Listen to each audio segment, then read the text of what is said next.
Thank you for joining me today. As I said, welcome again. I'm happy that you are on board today. Hello, Eugene. Thank you for checking in.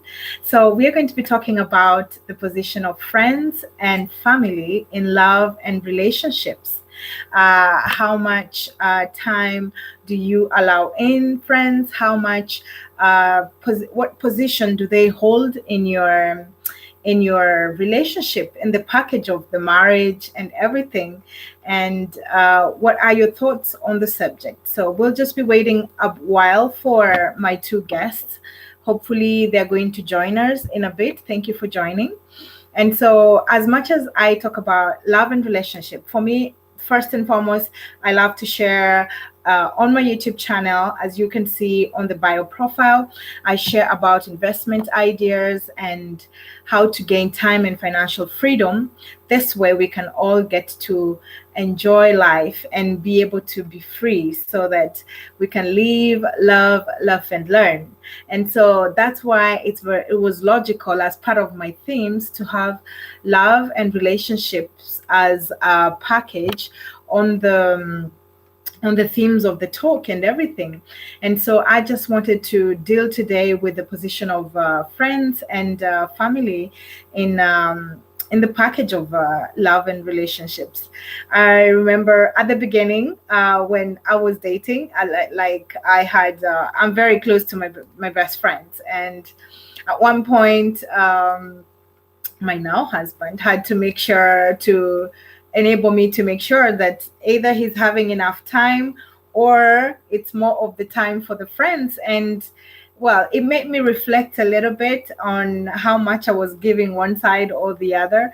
So finding balance between the two can be very healthy, in such a way that if you love your friends so much and your friends love you, and if they appreciate that you are happy and that you are confident that everything is going fine and you're all okay in the relationship, then I believe that if you can find balance on when you can be able to have the friends on board and when you can have the couple life also on the side, is very vital and very important. And so, how do we apply it with the family at the same time? Are you part of those who let family take more control of the relationship at the beginning, and heed on to the advice of the family much more, or are you the type who will, for example, try and build a relationship where the Bible says that a man and a woman shall leave their parents and go to a faraway land to be able to live together in harmony and build their relationship and marriage? But what happens when maybe one partner controls, lets the family in so much? Like, how do you survive on such grounds? How much space do you allow in and everything? So I hope my love coach is just going to be on very soon. Doesn't look like he's present so far, and Sarah isn't here either. So we are going to talk about this, and let me know. Give me some of your questions on the subject, like how much space do you let family join in a lot? Like, are you going to be able to prefer maybe to live closer to your family? Because most of the time, when a couple has just decided to settle down together and maybe they have decided they're going to have a child, for example, then the choice always comes to say, hey, let's live near maybe the family. That way we can probably get help with the children or something of a sort. This is normally like what happens a lot, for example, in Europe, while other countries where you can be able to have a nanny more easily or something of a sort, then their choice is probably always best to maybe live far away, a distance in a way, because you do not want either of the side, like, because you see, when you have like maybe the lady has to want the whole family maybe to just go to their family, then the man feels like, so when do I ever go to my family? When do I ever get to visit my family? And so how do you find the balance between the two to make sure that everybody is not feeling like they are left behind, or like their family is not represented per se? So how do you get to talk about this and make sure that everybody is feeling like they have had enough time to spend with either side? So probably one thing that you can try and suggest or try and do is probably to make like one Christmas it's going to be on one side of the family. If you spent Easter like on the lady's side, let Christmas be on the husband side or the other partner's side. And you change each and every year in such a way that if now Christmas was on the one side, that you can make sure that Easter is going to be probably with the other side. Hello, Arjun. Thank you for joining me. Let me know where you're watching me from. And if you are having a family, and do you get to spend a lot of time with your family? I don't know which country you're watching me from, Arjun. Let me know, please, in the comments. And I know in India a lot, for example, it is natural to have maybe like the mother-in-law staying together in the family, and that maybe you have the in-laws. Blazing Deepak says some friends become family. Very true. Like my friends, for instance, we are very close. Like they have become some are the godmothers to my children, and godfather to my children too. So yes, when you have amazing friends, it's like priceless, it's precious, and it's really wonderful. So it feels good to be able to combine and really find the right friends that you are capable of making them also your family. It becomes literally the new family, because they say most of the time they say is you can never choose where you come from, or you can never choose your family, but the friends that you choose is the family that you actually make for yourself. So most of the time I believe that when you have like this amazing friends, they end up becoming more like family. And so I imagine as Blazin just said that, then your friends have a very big position like in your life, and you maintain a very good relationship, I presume, for example. But now in the sense where I have had a situation where very close friends, something ends up happening, and like one of the best friend disappears with the other husband. Like how do you put in the respect to make sure also that certain grounds are respected in such a way that it's not now love relationship that is created in a way that is bizarre, and the partner, and they all end up disappearing together, and you end up losing a friend and you end up losing a partner in life. And so I believe having relationship grounds like in at the beginning, like for friends, it should be like a natural thing to tell each other that Alan is already here. Let me just admit him on the panel. Fantastic. My goodness. So I believe having grounds. Thank you very much, Arjun. I wish you could have continued listening, but don't hesitate to subscribe onto the channel and come back and watch the information later on, because we are having Alan on board now, and you are going to enjoy the conversation, because an exchange is always much better than one person speaking. Hello, latecomer. Hello, how are you? Not so good today, but I'm well. My back is really killing me, but I'm gonna be fine. Oh, Blazing, thank you so much for buying the badge. You're very kind. Thank you very much, Blazing Deepak. It was a pleasure, and thank you so much for that. So, Alan, welcome. Thank you so much. I wasn't feeling so well, but I had to make sure that we have this on today, and I'm happy that you're here. And so I just chose the subject of the position of friends and family in love and relationship, because there are situations when it can be a good thing, and there are situations when it can be really a bad thing.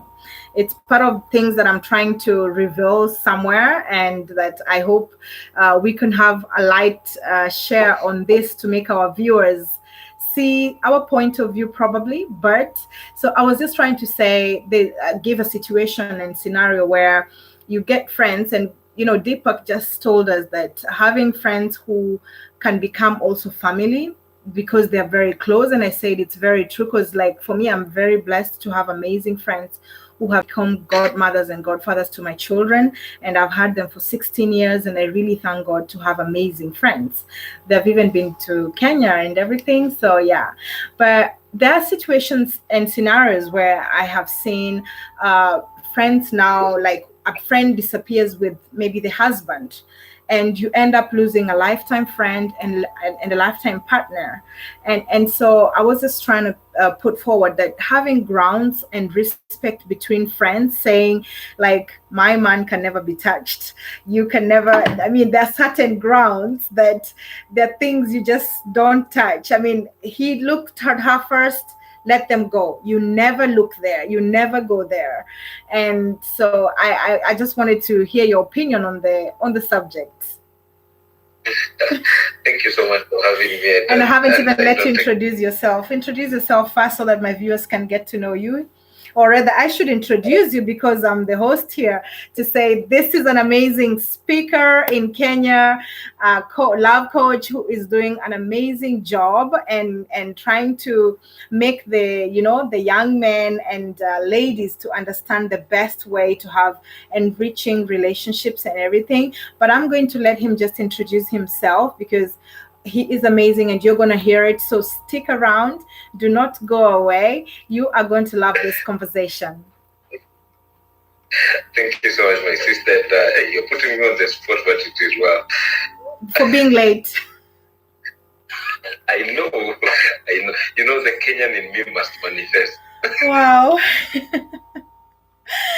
I must have put my Kenyan ancestors. But I can say it's my husband who healed my lateness.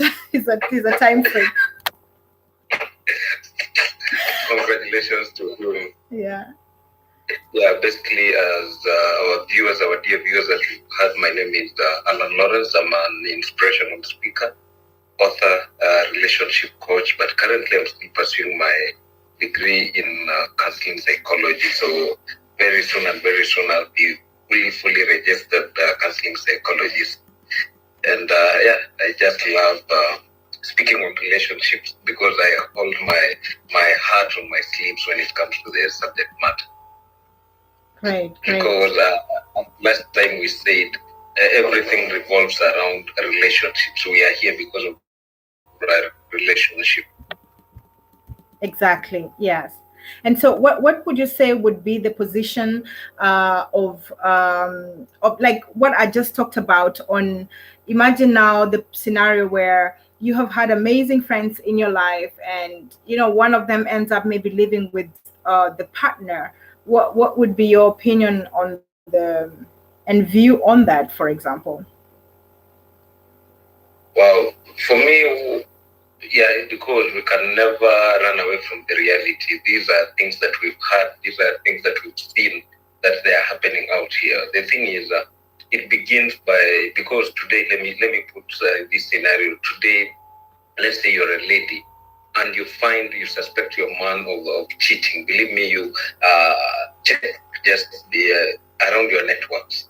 Is the person who is closest to you, And this only happens because of that moment whereby the ladies are having this ladies talk, whereby they open up so much about their man, their weaknesses, their strength. The moment you are opening up, this person is getting a point whereby they know, when I hit this nerve, when I hit this particular point, this person will be able to come unto you.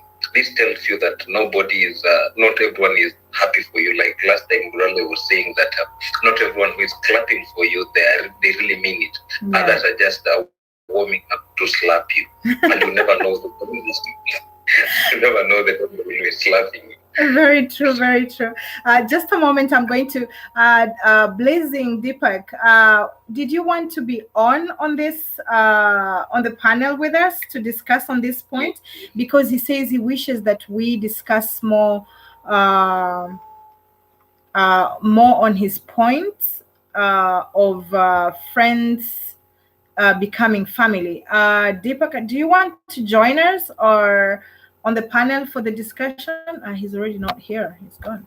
Let me know in the comments, Deepak, on what you would like to share more on the factor. Alan, sorry. He went away. Yes. So, but I wouldn't say that. Because you see, friends are also there. They are the people now, despite the fact you say that you don't lay out so much of the information, you don't. But now, at what point do you ever get to talk about, we have those wine moments when girls get to talk about everything, and you get to share point of views and really get to just feel like you're alive again.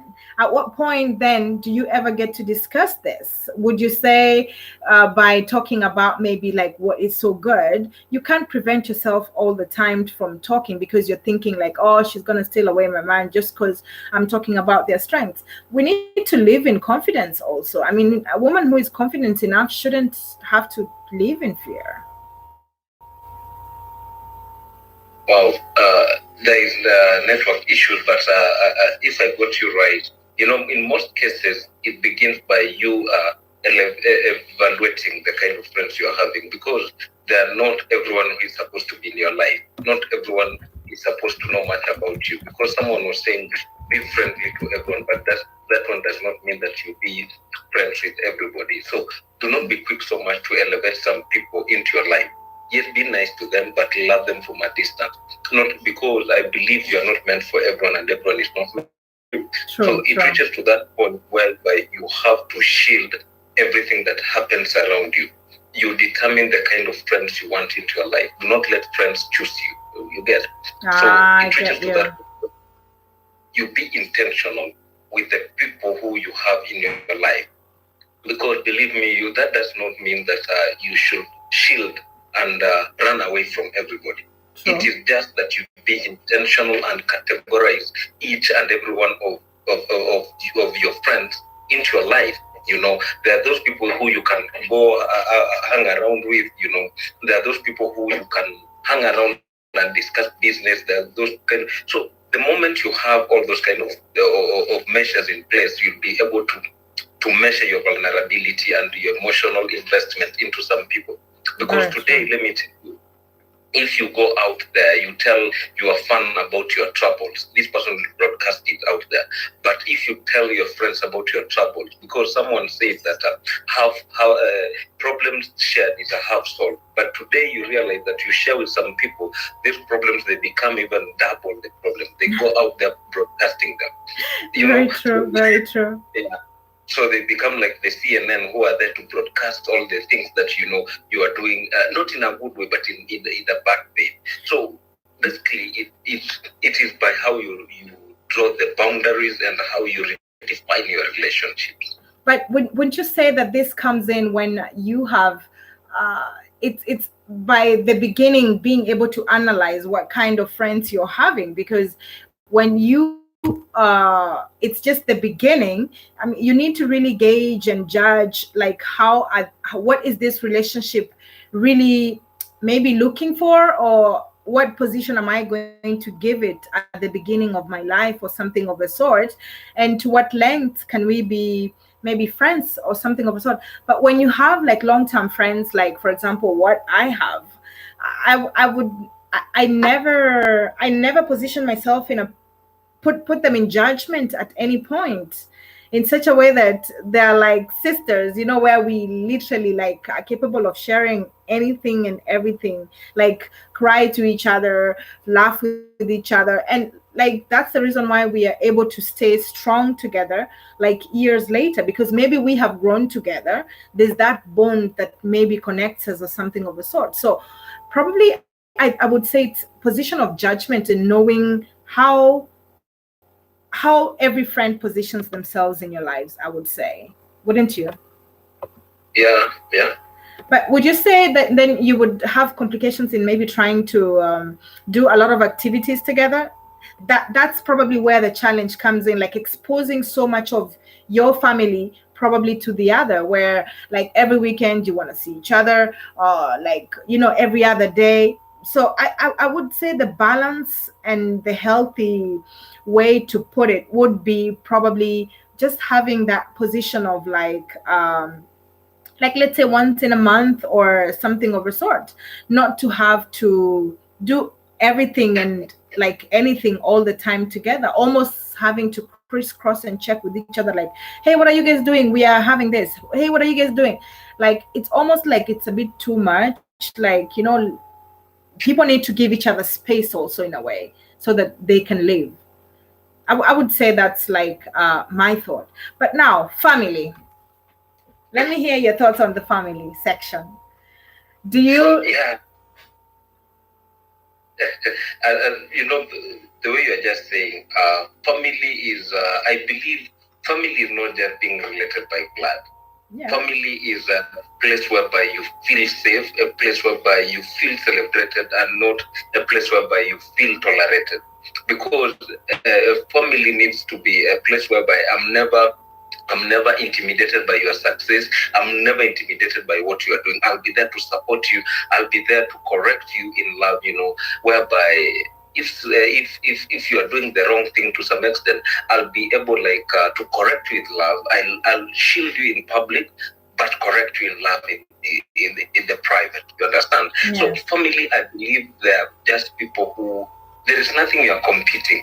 It's just that you are there to complement each other. Yes. That you know what, this person is doing this, we will put all our strength behind them so that we can be able to see them succeeding.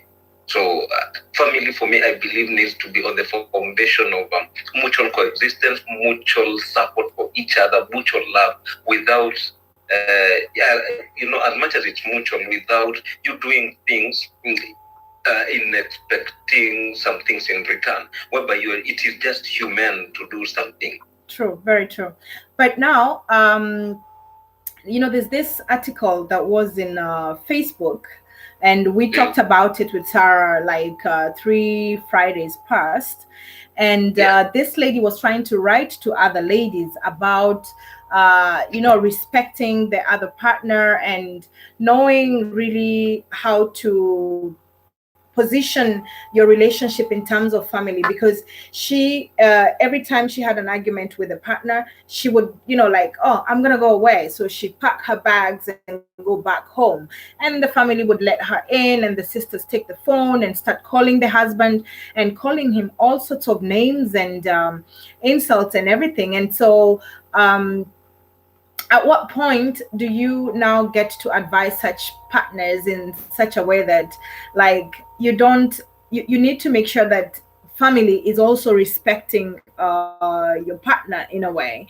But then now we had the conversation, the part where we say that, you know, the family shouldn't let in back the girl. But what happens also when there's like some sort of conflict, you know, of where there's violence, for example, if she can't go back? So it's a bit of like a challenge. And you, who's going to be a counselor very soon, or a psychiatrist, then psychologist, then you need to be able to tell like such a woman, how do you position yourself? Does she go back home or every single time there's an argument, or can they work out things? I believe working out things would be be best. But let me hear your opinion on that. For me, what I believe is, let's say this guy, the other guy is violent and everything. I don't believe in divorce, but I believe in let's have that moment whereby I don't believe in instant divorce, but I believe in let these people separate for some time, and and let not the family judge also. But let them accommodate. It's just like a child. To some extent, a child can be in school and she knows or he knows some things that are happening in school. She can come back to you as a parent and tell you that, you know what, I don't like this school.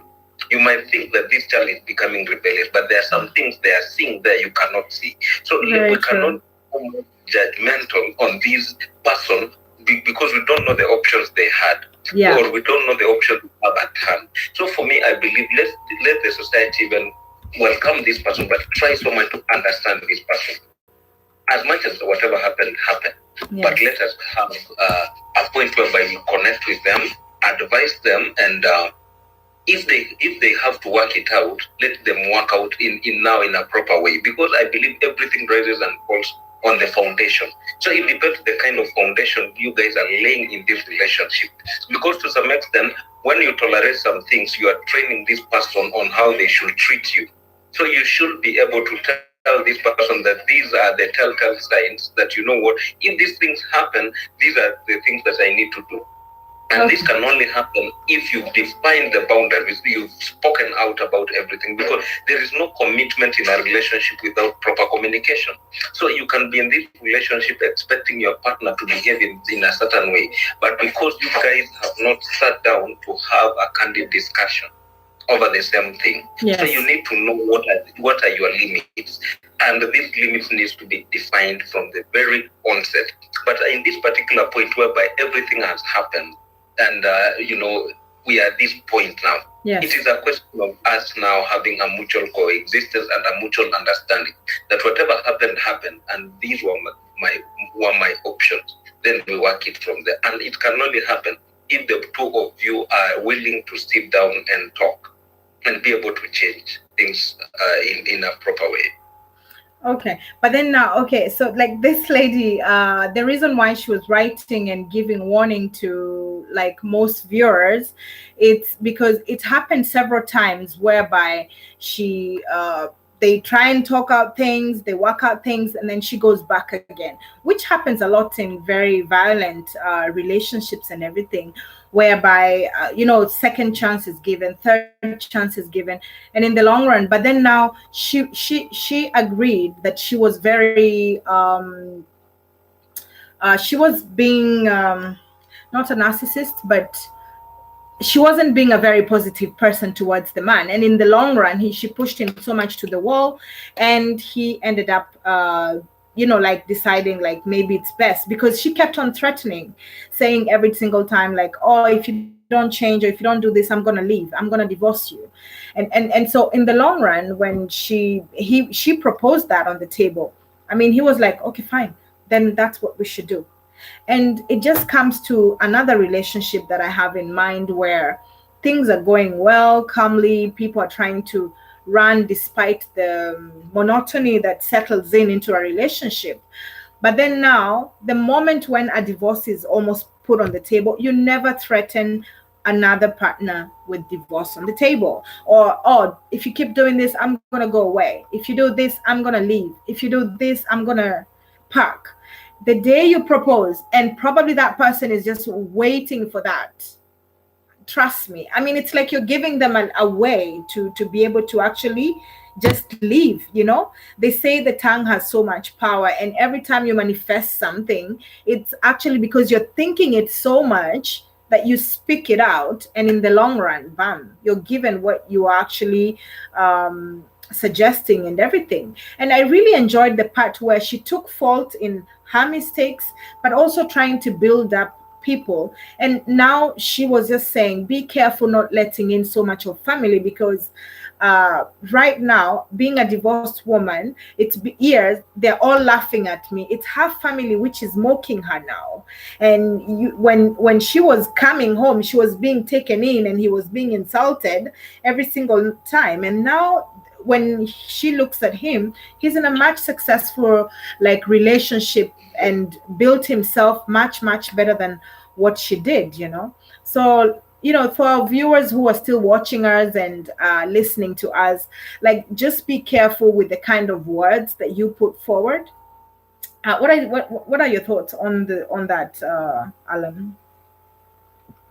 Number one, before even I answer the question, is I just want to advise and speak to each and every one of us. No one breaks up with you within a spur of a moment. Yeah. They had planned these things, and because most of the people today, they get blinded by the red roses till they miss the red flags. Mm-hmm. So no one will just wake up with you and tell you that, you know what, it's over. They have been planning it, and there were red flags, but we choose to ignore them, thinking that we will fix this thing. If it is not working, you just need to be very careful, because there is no decision in your lifetime that you need to make, and you need to be very much sensitive, is the decision of marriage, who you date, because your life revolves around them, because they are either going to be a barrier or they are going to be a bridge into your destiny. So you need to that point whereby you be ready to walk a journey with this person. That's why I've always told the people that do not marry a person who you are not willing to fight their demons. Do not marry a person, you know, who you are not ready to cover them.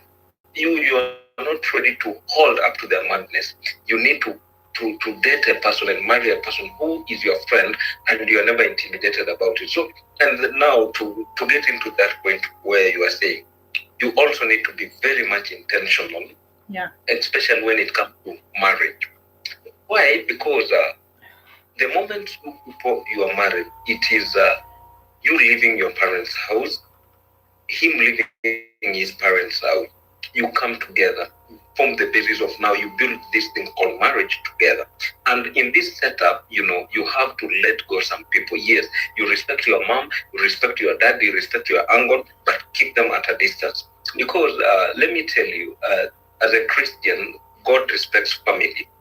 You know, God respects family. Yes. So today, you as a lady, you have this person as your man, but you are not ready to submit under him. You are not ready to listen to him.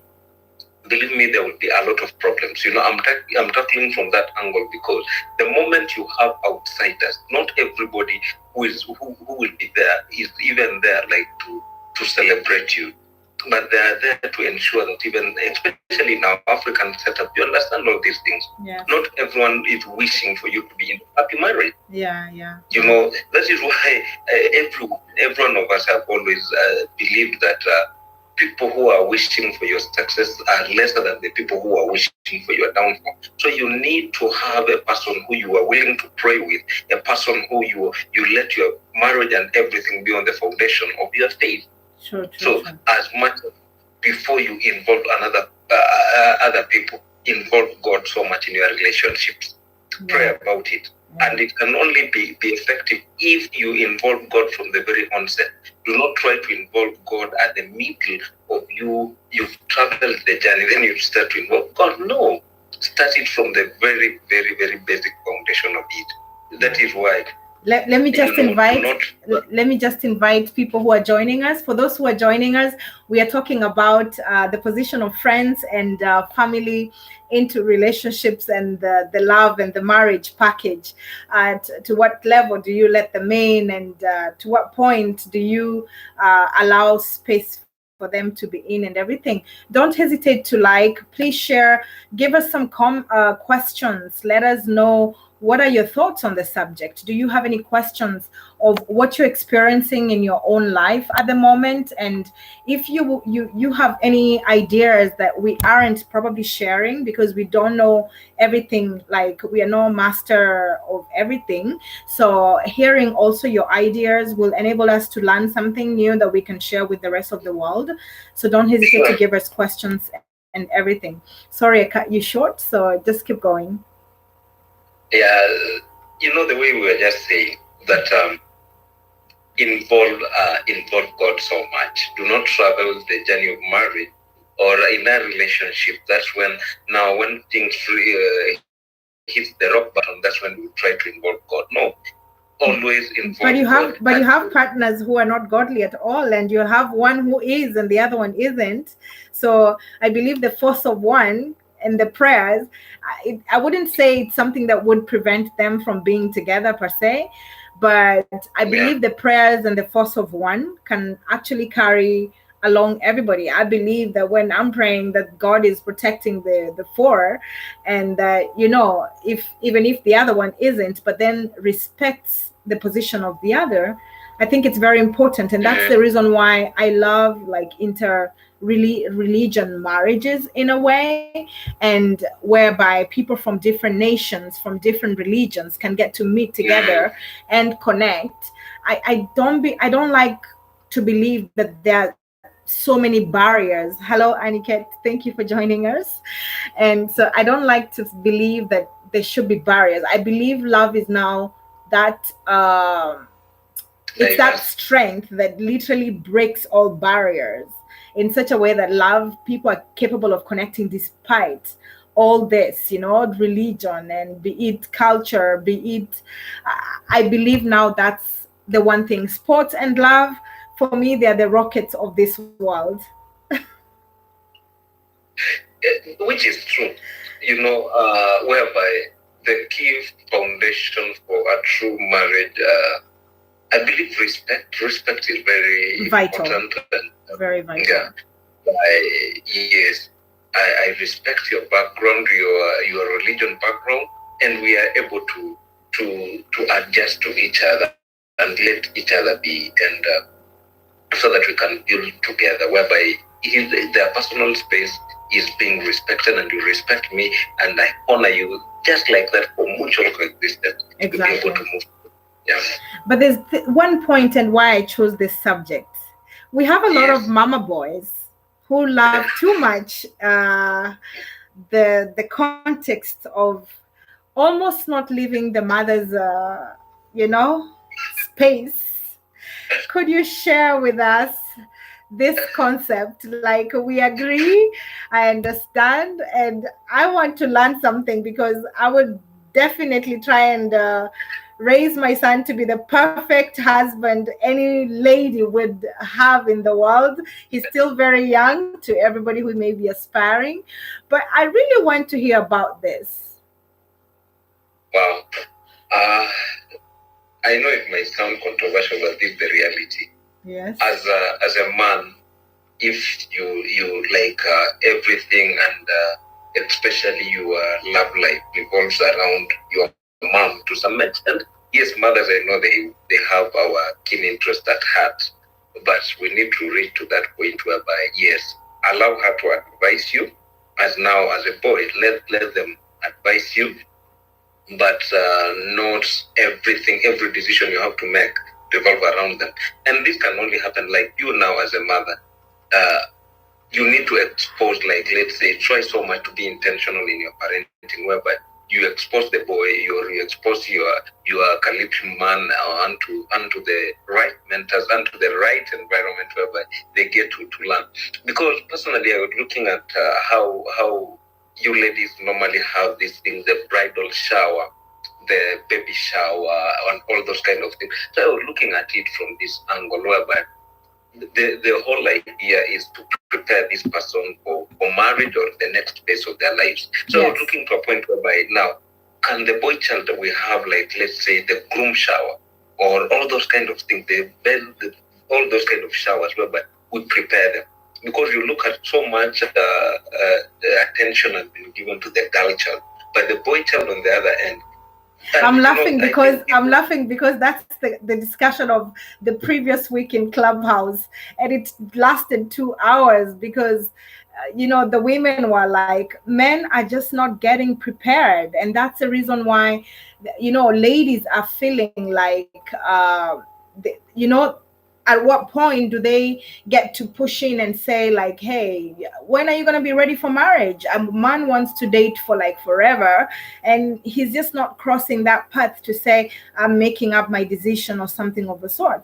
But as ladies, as you say, the truth is, from the time we are young, we are being raised, literally being told, you be like this, you be like this, you are going to be doing this and everything. So how you as a coach, would you say you have been in a lot of boys schools, for example? Because this is how the boy child needs to be prepared in a way by mentors like you who have chosen this line and path to be able to speak out this theme. Yeah,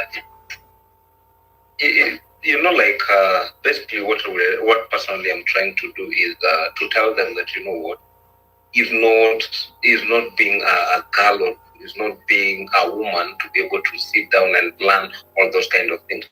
Because today, believe me, you boys can sit down and discuss matters football, discuss matters investment, but they can never sit down to discuss matters to do with their love life.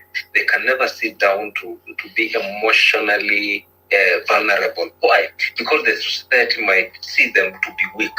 That is why today you put up a meeting. You perceive that as weakness to be able to talk about it?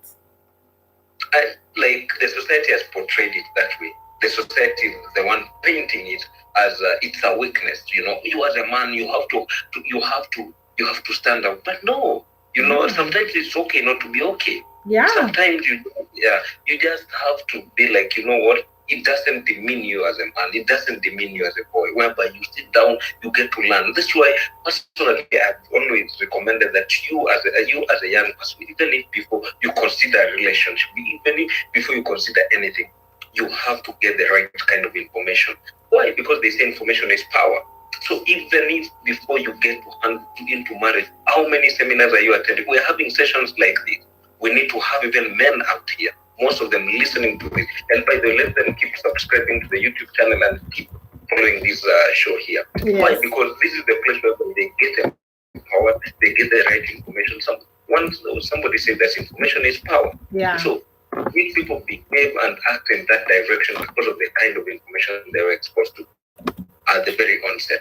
So you get girls in that environment when they are growing up, you have this place whereby you fantasize a lot. Look at the kind of games you guys play, all those kind of things whereby you play portraying like mothers with the toys, but men, we are just mechanical, So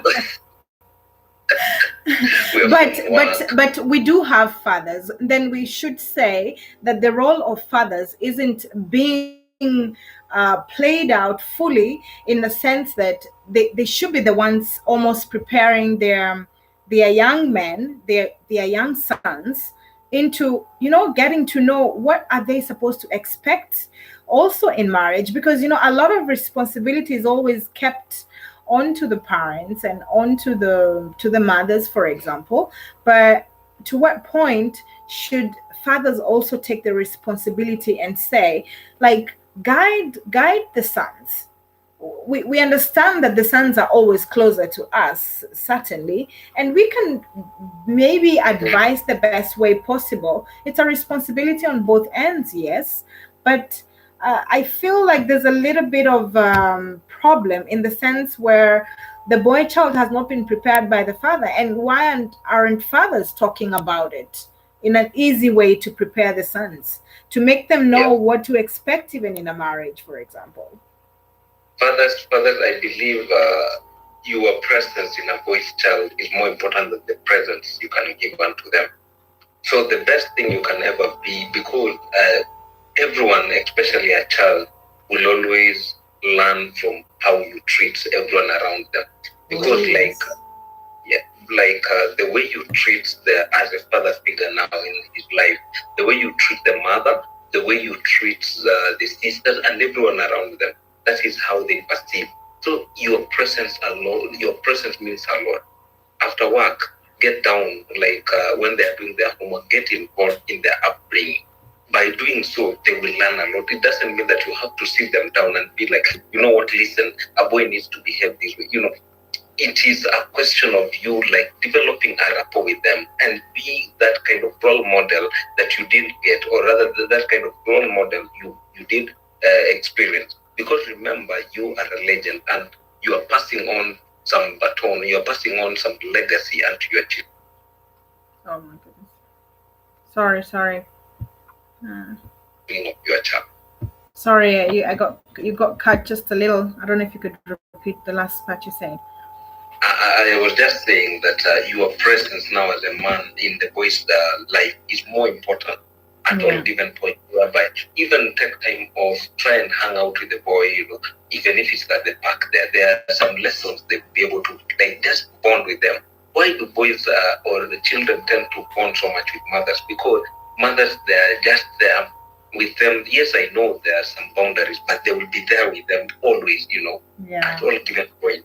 So but would you say then it's because maybe there's a lot of strictness, and so do you give each other too much space? You know, sometimes men are very discreet. They've been working all day and they come home. They don't have that time to like hug even just their child, remind them like, hey, I love you. There are very few parents who get to even just tell their child, I love you, like, I'm proud of you, or you're doing a great job. It's almost as if it stops at a certain age where above 10, hearing such words, it's almost as a shock. And especially like maybe in the African context, I would say, but you will find that most of the parents who are capable of expressing themselves, even just to their children and just saying like, hey, I'm proud of you. These are the most confident kids. Like, you see, for me, my grandmother, my God, she made me feel like I'm the only star shining in the sky.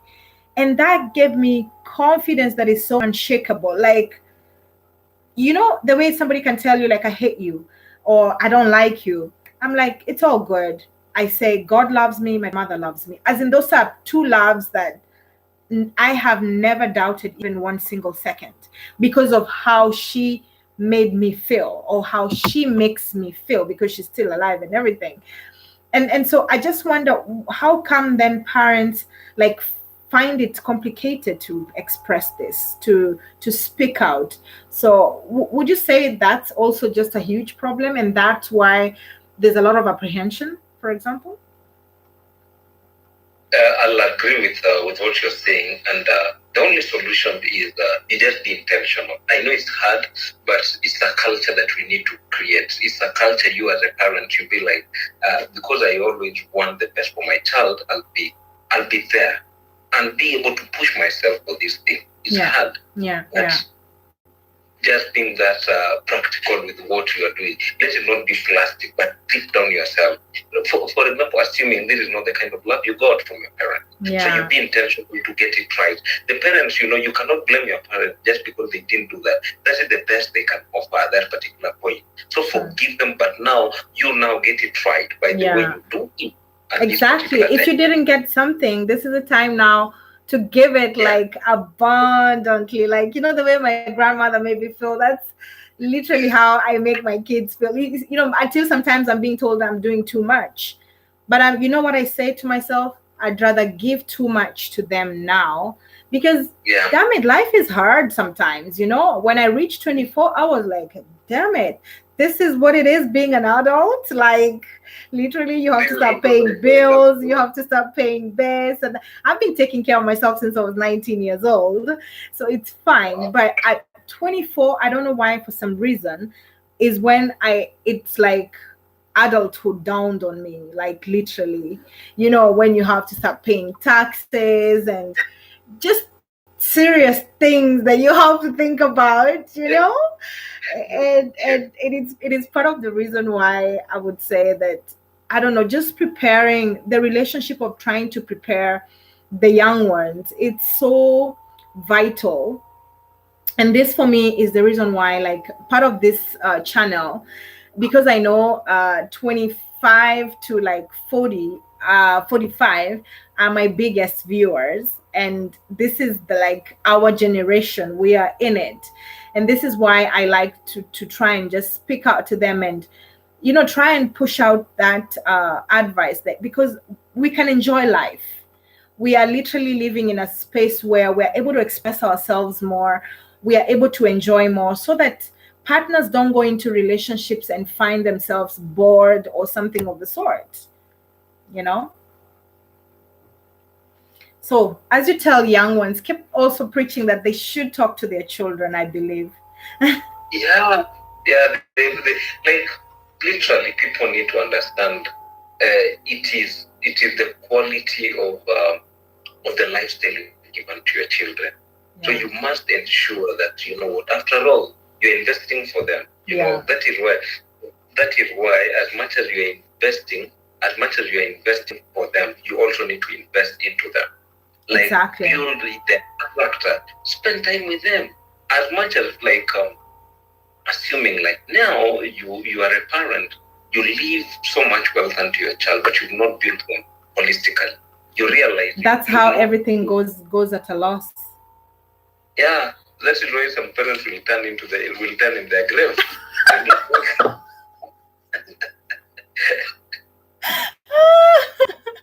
Don't say that. We need to all go in peace and everything. But that's another subject that, you know, we really need to talk about, because you find that most parents do not realize it's actually an obligation from the Bible, where it says, thou shalt leave inheritance for thy children's children. And so like, but part of the inheritance is literally preparing them. Do your children even know what you're doing? Do you ever get to talk about your job? Like, I know my girl at times she will even help prepare me sometimes, like, oh, like, mama, no, dress in this, or like, no, you have something. She's almost like my mirror, and she's only 8 years old, you know.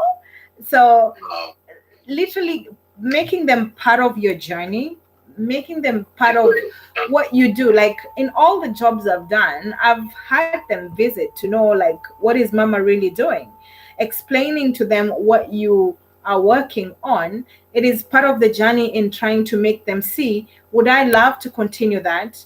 But the most important thing is, are you passionate with what you're doing? Showing them that you enjoy what you're doing, because when you come home, you're complaining of all the fatigue. You're complaining of your workmates. You're complaining of everybody at work. You are arguing with, like, what example are you showing? What do you want your children to understand? That the world is so pathetic out there, that people are so bad out there. It's so valuable what you bring back home in the evening. And that's why, like, this relationship, it's like super, super vital in a way, because as they grow, they are becoming now the partners that they need to give to each other. And that's why, like, I really, you know, wanted us to talk about this subject, basically. You know, like, you just talked about that, and you've been in this country, and you've seen the way Asians and everyone, like, when they have their shops, they ensure that they take their children to that place. Yes. Even when they're young, and you get amazed to be like, but there is something they're training these people. They're training them that, you know what, you have to earn every coin that you But it's not just Asians. My grandfather, I used to learn how to sell things from the time I was like 2.5 years old, like 2-3 years old. Yeah. You can imagine. Look at yourself now, because those are valuable lessons you did learn from. Because a child is just like a plain clay. So you are the one to determine what kind of lifestyle, who they become tomorrow. And who they become tomorrow is dependent on how you train them now. The words you speak to them. I have a cousin of mine, and she is so much intentional of how everyone will tell, like, anything you speak to the child.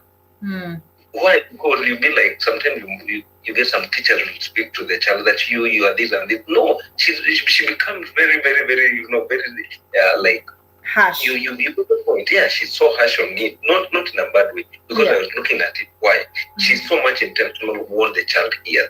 Because if the child gets that negative vibe, it will build his character or her character at a point whereby now she will start acting towards those words. So as a parent, invest so much your words into, like, the words you speak. I like the words you brought at the very onset, whereby your child is just like a plain paper. So what you speak unto them is what will manifest into their life.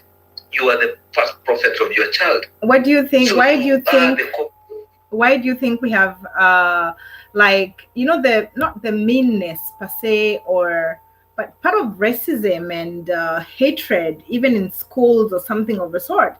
It's simply because sometimes they hear bad things that are being discussed in the house. So how passionate, how angry do we get as partners or as parents?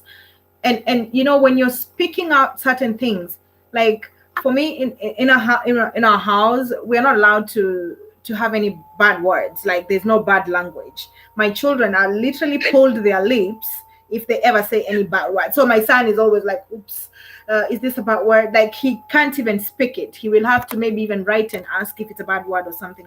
Because I grew up knowing, my mother was like, you're either speaking Swahili, you speak Swahili.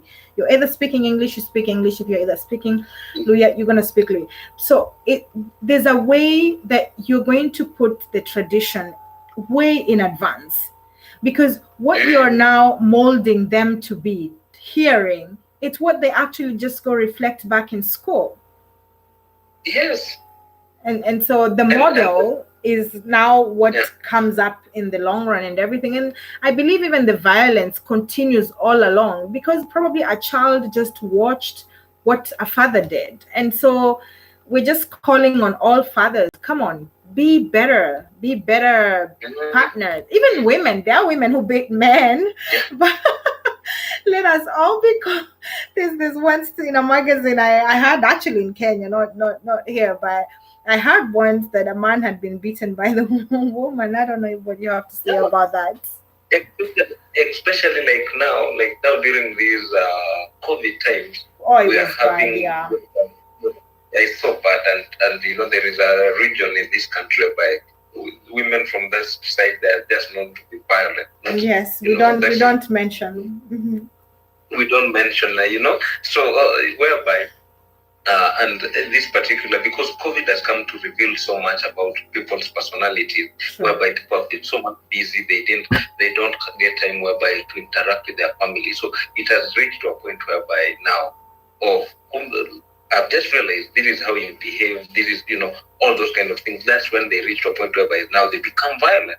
And this thing is affecting the children in the picture. That is why even in our African setup, or at every given point, supposing I get partners that they're violent, they're speaking words, they're the first person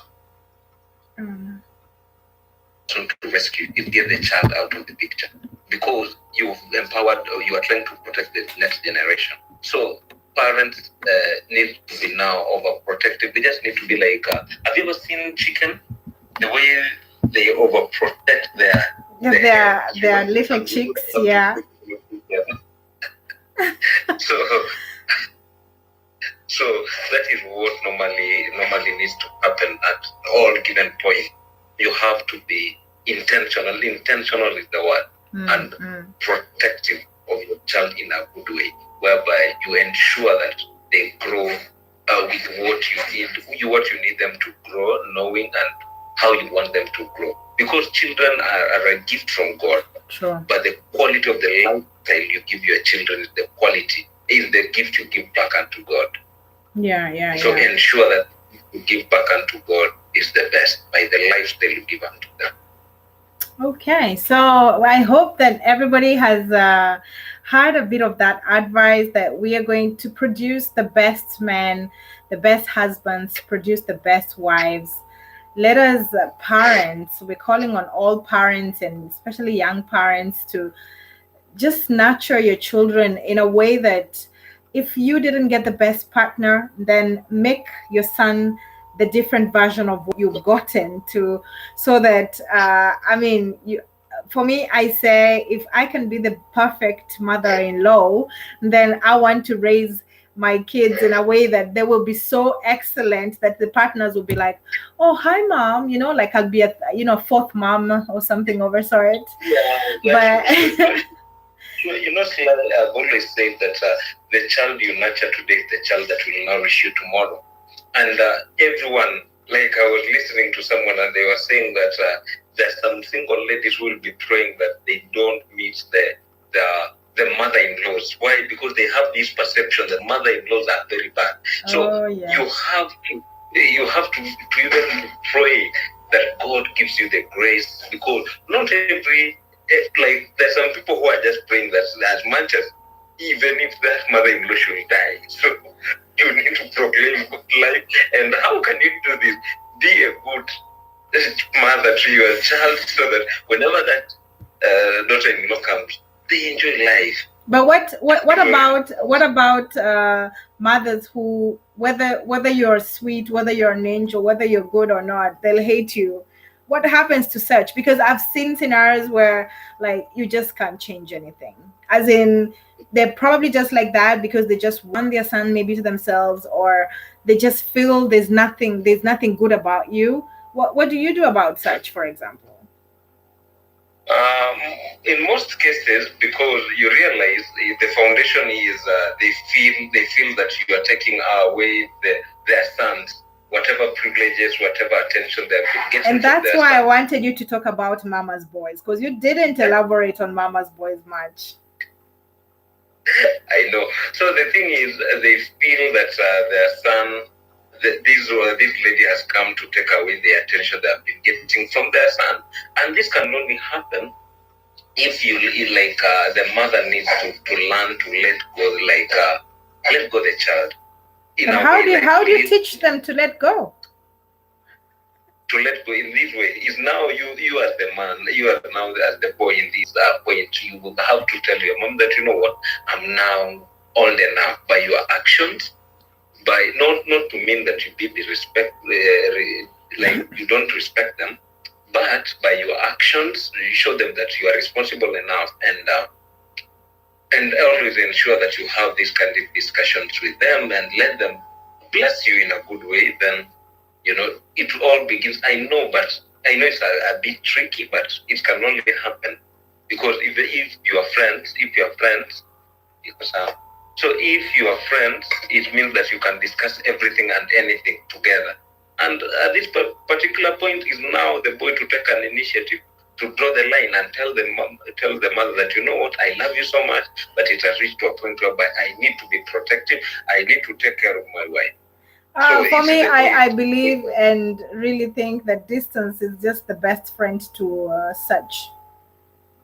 Distance is where, like, I don't know, if you can have just some distance, it's what heals. It's what protects in a way, because when a couple is all together, like when they are just among themselves, they're capable of breaking walls that are unbelievable. Mm-hmm. You're able to solve your own problems together, despite the fact that we need help once in a while, yes, but when you have to let everybody in, you don't have time to solve the problem. You never even get to know the force of the other partner, because mama has to step in, papa has to step in, or I don't know, like, put some distance and you will get to find your strengths as a couple together. Exactly. So the moment, by the way, that's also works, whereby you put a demarcation, as much as there will be emotional distance and also physical distance, if it has to come in place, whereby you just, within a short period of time, before they know it, you've moved on swiftly. Yeah. So that plays a role. Okay, next week we are going to discuss a very funny subject, but we'll talk about it in private. But just tune in next time and be with us because it's going to get hotter and we will get to tell you more on our part and what we are learning and everything. But I want to say thank you so much, Alan, for availing yourself and for being here. It's a pleasure. And I hope our viewers have enjoyed the discussion and that you've not been very interactive today. It was at the beginning that they were very interactive. But we hope that next time you can ask more questions. Let me know in advance if you would like us to talk about something that would interest you more, that touches you more, and especially on the love and relationship section and everything. But make sure you tune in next Friday. The subject is going to be very, very interesting. You're going to love it. Don't forget to follow our YouTube channels. I'm going to tag Alan. Make sure you follow his page and get to discover the amazing work that he's doing, and check out your YouTube is on your bio profile, Alan? Yes, it's on my bio. Fantastic. So don't forget to like. Tell us in the comments what points stood out to you. Are you going to learn something new about all this? And don't forget to subscribe. So thank you so much, Alan. Have a lovely weekend. And to our viewers, live, love, and learn. Until next time, bye-bye. Thank you, Alan. Bye-bye. Thank you so much. Bye-bye.